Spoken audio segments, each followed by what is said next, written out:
जैसे कि ये अक्सर होता है कि जब आप परमेश्वर के लिए कुछ करना चाहते हैं तो शैतान आकर आपको दबाने की कोशिश करता है।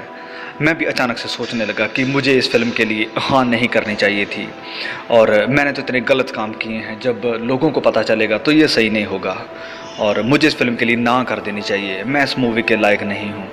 और फिर डायरेक्टर ने भी मुझे कॉल किया और कहा कि शायद इस फिल्म के बाद तुम इस शहर में एक्टिंग नहीं कर पाओगे और इसके लिए मैं जिम्मेदार नहीं होना चाहता। और मुझे भी डर लगने लगा और फिर मुझे एहसास हुआ कि इस काम के लिए परमेश्वर मुझे लेकर आए हैं। मेरा ये टैलेंट परमेश्वर की ओर से है, ना कि इंसानों की ओर से। और मैंने अपने आप से कहा कि हम सब बुलाए गए हैं अपनी अपनी सलीब उठाने के लिए, और अगर हम अपनी सलीब को नहीं उठाएंगे तो इसके वजह से ज़रूर कुचले जाएंगे। जब सवाल आता है इस फिल्म को करने के बारे में तो मैं सोचता हूँ कि अगर हमने ये मूवी किसी नियंत्रण सेटिंग में की होती तो आप शायद असल प्रदर्शन को कभी नहीं देख पाते। ये सच में बहुत ही दर्दनाक और पीड़ा से भरा हुआ था। शुरुआत में ही मेरी हालत बहुत बुरी हो चुकी थी और मैंने पूरी कोशिश की कि मैं यीशु के जैसे बन सकूं, क्योंकि मैं नहीं चाहता था कि लोग मुझे देखें। मैं चाहता था कि लोग यीशु मसीह को देख सकें, कि जब लोग इस मूवी को देखें तो वो अपने आप को देख सकें जैसे कि हम अपने आप को देखते हैं, ऐसे नहीं पर परमेश्वर की नज़र से कि वो हमें कैसे देखता है। अनजाने में मुझे बहुत कोड़े भी लग गए थे और मैं बुरी तरह से चोटिल हो गया था। जब मैं स्लीव को उठाया हुआ था तो मेरा ये कंधा पूरी तरह से जख्मी था। मूवी को करने से पहले मेरा वज़न तकरीबन 210 पाउंड के आसपास था, पर मूवी के बाद जब मैं स्लीव पर था मेरा वज़न 168 पाउंड ही रह गया था। मैं बहुत बीमार हो चुका था, मेरे दोनों फेफड़े तरल पदार्थ से भर गए थे, निमोनिया हो गया था। और जब शूटिंग ख़त्म हुई तो बहुत से लोग इस बारे में नहीं जानते हैं और मैं ज़्यादा बात भी नहीं करता, लेकिन मुझे दिल की सर्जरी करवानी पड़ी थी और शूटिंग के अंतिम दिन में आसमानी बिजली मुझ पर गिर पड़ी थी।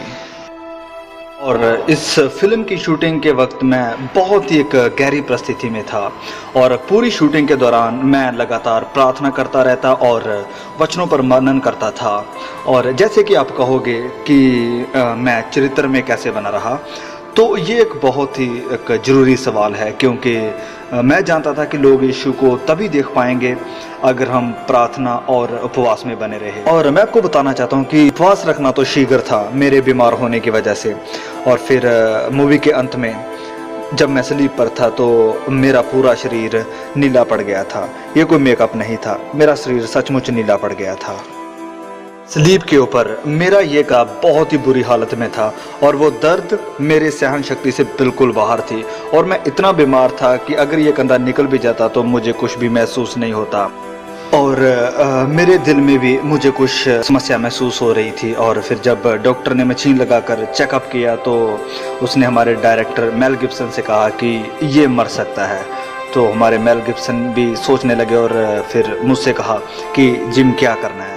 तो मैंने मेल गिब्सन से कहा कि मैं अब मरने के लिए तैयार हूँ, ये अब मेरे और परमेश्वर के बीच का मामला है, तो मैं घर जाने के लिए तैयार हूँ, क्योंकि मैंने कभी भी अपने आप को इस लायक नहीं समझा था और उस समय मैं बिल्कुल तैयार था परमेश्वर के पास जाने के लिए। पर मैं जानता था कि अगर मैं इस फिल्म को बनाते हुए मर भी जाऊँ तो बहुत से लोग इस फिल्म के द्वारा बचाए जाएंगे। मूवी के अंतिम सीन में जब मैं चट्टान के ऊपर चढ़ रहा था तो आधे रास्ते में, जबकि हर कोई अपनी अपनी पोजीशन में था, उस समय वहाँ पर तकरीबन 250 के करीब कुछ लोग थे।